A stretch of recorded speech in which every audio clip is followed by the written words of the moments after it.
Hey y'all, welcome back to my kitchen. I'm Ashley, and this week we are making one of my favorite coffee treats, which is the Biscotti cookie. Now, I found this recipe a couple of years ago in Martha Stewart's magazine, and I just tailored it over the years to something that I really love, and I can't wait to share it with you. I firmly believe that we are underserved biscotti in this country, and so I really hope that you find this recipe enjoyable to make, share it with friends and family, and we start a biscotti revolution here in the United States. So we'll go ahead and start with mixing the dry ingredients. Here I have 2 cups of all-purpose flour. I'm going to add in some cocoa powder. And as always, you can find the ingredients posted in the comment section, as well as quantities. Some salt, that balances out the sweetness. A little bit of baking soda, that helps them rise a little bit. And then a secret ingredient that I've added to this recipe and really like is espresso powder. And so this just brings out that chocolate flavor a lot. I guess you could eat this with tea, like a biscotti and tea. I don't know how chocolate goes with tea, as I'm more of a coffee drinker, but you can give it a try and let me know what you think. So I've whisked this together so it's fully combined, and I'm gonna set it aside for a second. And then we are going to put in the butter and the sugar into the mixer and cream it up. And hey, new mixer, here it is. I got a new mixer, y'all. This was given to me by one of my mentors as a gift, and I have loved using it. I can bake in bigger quantities now, so watch out. That's gonna be very dangerous for all of us. But let's go ahead and put the sugar and the butter into the mixer. And we'll cream it up just like you would a cookie. So it's the basic creaming method. And that's unsalted butter. You wanna make sure that you use unsalted butter when baking. That way you can control your salt content in the recipe. So I'm going to go ahead and put this on medium speed and whip it until it's nice and fluffy and the sugar and the butter are combined.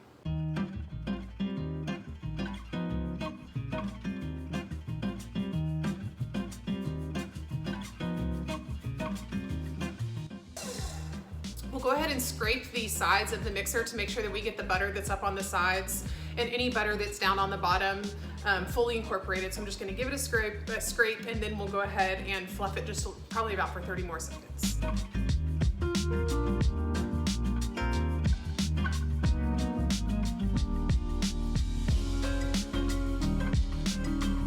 Okay, so you can see that the butter and the sugar are really pale and fluffy. It almost looks white. That's what we're looking for here. So we'll go ahead and add in the egg now. I have 2 eggs, and I'll start the mixer and pour the eggs in one at a time and make sure that they're fully incorporated before moving on to the next step.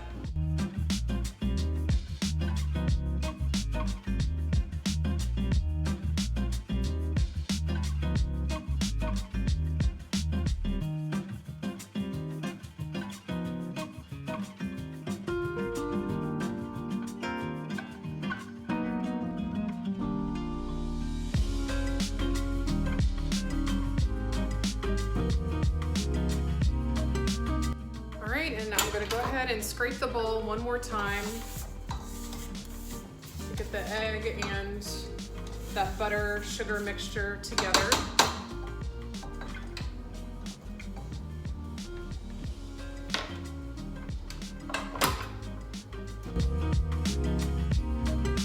All of that's combined. Now we're going to add our dry ingredients. So I have the sifted chocolate, cocoa powder and flour and salt and espresso powder and baking soda that we just sifted in this bowl, and I'm going to go ahead and put it into the mixer bowl and use very low speed once I get everything in there so we don't have a cocoa bomb in our face. As good as that might sound, it's a total mess to clean up. So we'll go ahead and pour those ingredients in. And actually, man, this new mixer is so fancy. Sometimes I forget that it'll lower down for me to make this a little bit easier. Still trying to get used to her.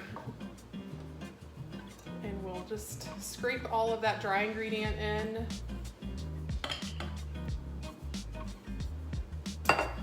And lift it back up.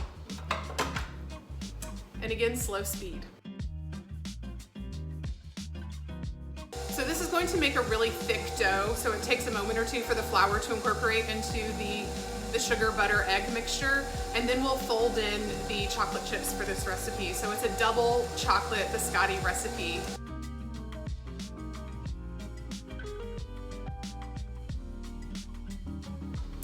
All right, so most of it is incorporated. We're going to go ahead and remove it from the mixer base, and I'm just going to give it a few stirs to make sure that we don't have any dry flour down at the bottom, and then also to incorporate the little bit of butter and sugar that's left on the spatula. So we'll take the spatula and just scrape off the mixer attachment. This is the beater attachment.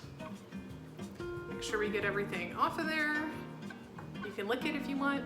I'm gonna wait until the last bit is finished where the chocolate chips are in there. And then we'll just scrape it around to make sure we get all that flour in there and all the butter. Try not to have any white pieces. We wanna make sure it's all coated in chocolate. And again, it is a stiff dough. Okay, then we'll go ahead and add the chocolate chips. So this is a semi-sweet chocolate chip. I like to use semi-sweet, but you could use white chocolate or milk chocolate if you wanted.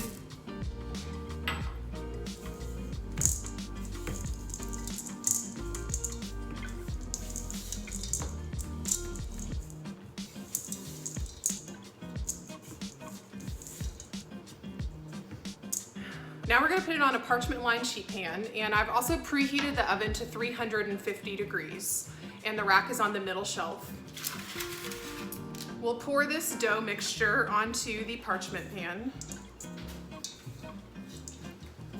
And it is a little loose, but we'll just squeeze it together once it gets onto the parchment, and then we're going to pat it out into a little bit of a log shape.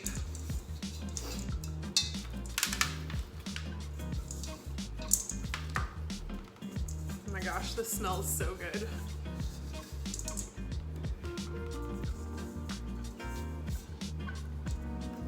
That'll be my snacking part later. Okay, so let's squeeze this together into a log shape. And we want it to be somewhat even, so the ends have a tendency to kind of form like a football shape, but we want to try to keep it to where it's generally the same size. You will have smaller pieces on the end than you will in the middle, and that's totally okay.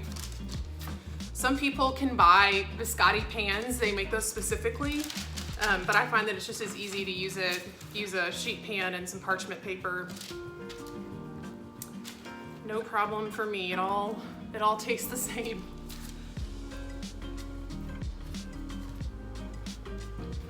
All right, so we want roughly a 12 by 4 inch log. And you can do this by eye, but just for kicks, I'm gonna go ahead and measure it to see how far we've got to go. Got a little bit skinnier and a little bit longer.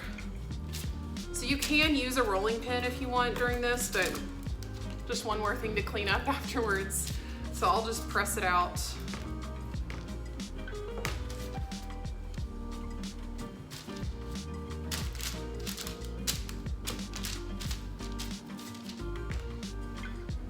All right, so we're almost to 12 inches. We'll just squeeze it in a little bit, push it out a little bit.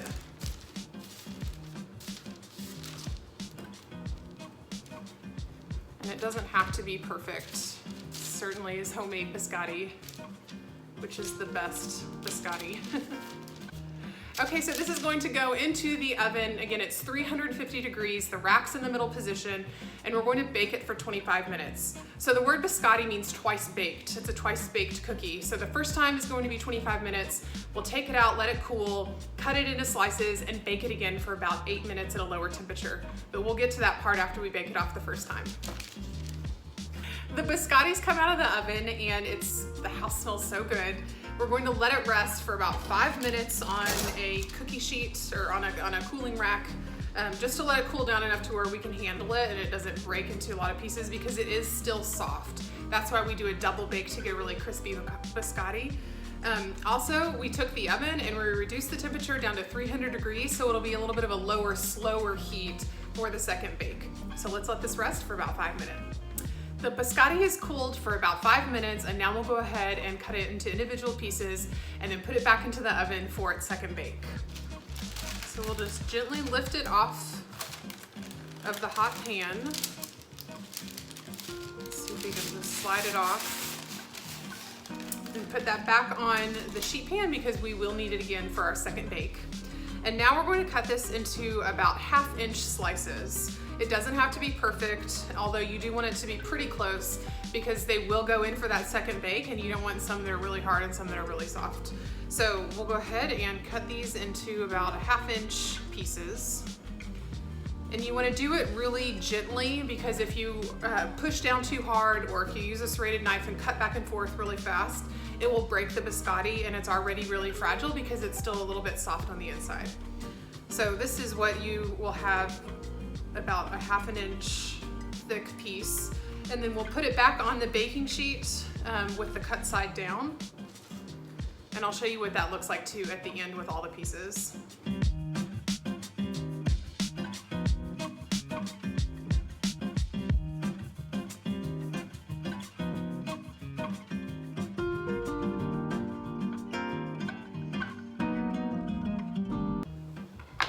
So for the center pieces that are a little bit longer, you can cut those in half if you want smaller length of biscotti, but they all should be about the same thickness. Now that we have them cut, we'll go ahead and take our sheet pan that's lined with parchment paper, and the pan's still really hot, so be careful. And we will lay down the biscotti cut side down. So we will just line them on our parchment paper to where one of the cut sides is down. And just be really careful while you're doing this so the biscotti doesn't break. But if it does break, then it's really unfortunate because then you have to eat it and it's soft and gooey and yummy, and no, it's really amazing if it breaks. You can see in some of these how soft it still is. That kind of looks like more of a brownie rather than a biscuit or a cookie.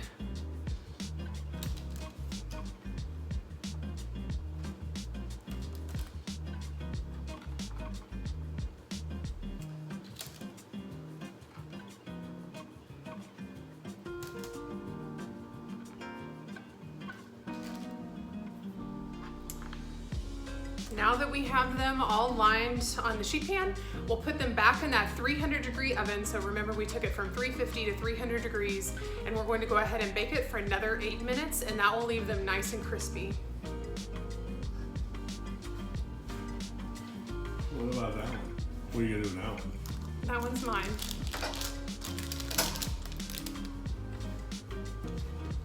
The biscotti is finished with its second bake, and now we're going to let it rest for about probably 20 to 30 minutes. It does need to come to a room temperature before they fully harden, so you'll notice that they might be a little tiny soft, especially the larger ones, but once they cool down a little bit, they will continue to get crispier. So we'll let them cool for about 25 to 30 minutes. These biscotti have cooled for about 25 to 30 minutes, and they have firmed up substantially. They're very crispy. So now it's time for a little bit of a taste test because that's my favorite part. So we'll go ahead and give it a try. Gotta do my little happy dance. So I don't know if you could hear that when I took a bite, but it was really crispy, which is perfect because a biscotti is traditionally a dipping cookie. So I will be enjoying these all week long with my coffee in the morning and probably also in the afternoon, and I hope that you do too. Thank you so much for joining me this week as we made biscotti, one of my favorite coffee treats that I like to enjoy. If you like this episode, please give it a thumbs up and subscribe to my channel. We post new content every week, and we'd love for you to be a subscriber. Until next time, cook great food in your kitchen, share it with those that you love, and we'll see you soon.